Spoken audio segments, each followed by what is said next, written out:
पुढच्या 5 वर्षांमध्ये तुम्ही गोवा राज्यातल्या महिलांच्या स्वयंपूर्णतेच्या दृष्टीने त्यांना कुठे बघताय आणि त्या दृष्टीने काय काम सुरू आहे सध्या?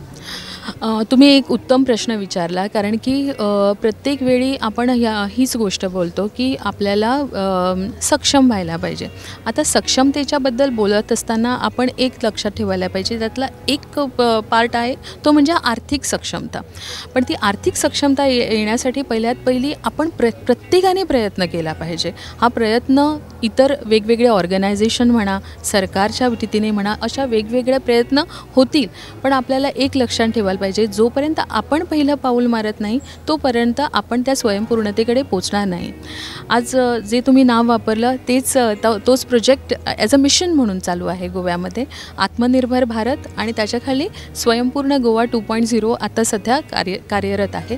आणि याच्याखाली आपण बघतो स्वयंपूर्ण मित्र असू द्या किंवा ग्रामीण मित्र असू द्या, या दोन्ही रीतीने लोकांना मदत करण्यासाठी हे दोन्हीही व्यक्ती त्या ग्रामपंचायत क्षेत्र किंवा आपलं म्युन्सिपॅलिटी क्षेत्र आहे तिथे असतात. आपण एकच काम आहे, आपल्याला जर कुठली गोष्ट आहे आपण त्यांना अप्रोच करायला पाहिजे.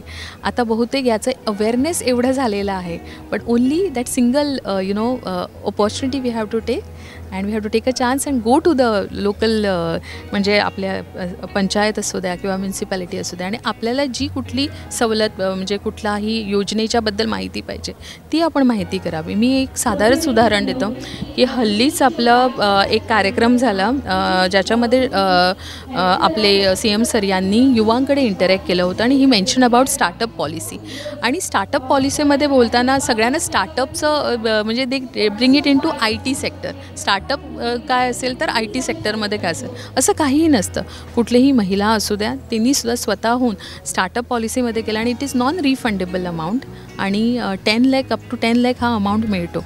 सो असं मला वाटतं की ह्यासारख्या अनेक योजना आहेत, EDC मार्फत असतील, मग CMRY स्कीमीच्या बाबतीत असतील, PMEBच्या बाबतीत असतील, अशा याच्यामध्ये ज्या स्कीम्स अवेलेबल आहेत त्या अवेल कराव्या आणि आर्थिक सक्षमता त्यांनी मिळावी.